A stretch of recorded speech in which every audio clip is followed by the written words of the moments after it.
Conoscere l'incidenza della patologia tumorale e mappare la sua diffusione sul territorio. Nel 2010 il Veneto si è dotato di una struttura fondamentale, il Registro regionale dei tumori, uno strumento di prevenzione, come spiega il suo direttore scientifico Massimo Rugge.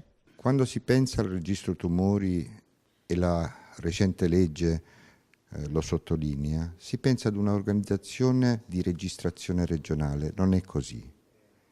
Nella maggioranza, direi quasi nella totalità delle regioni italiane, la registrazione dei tumori avviene per provincia, per ospedale, per piccolo nucleo di popolazione. A Rovigo questo strumento di monitoraggio è stato occasione di un confronto nell'ambito di un convegno organizzato dall'ULSS 5 Polesana. Territorio polesano ci sono circa 1700 tumori registrati all'anno.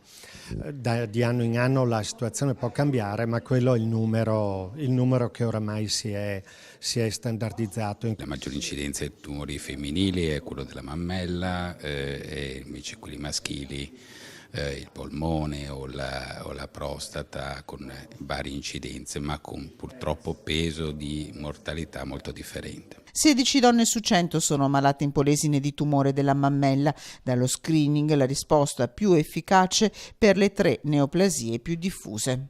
Ce ne sono 3 tipi: lo screening per il tumore della mammella, per la neoplasia del colon retto e per la neoplasia della cervice uterina.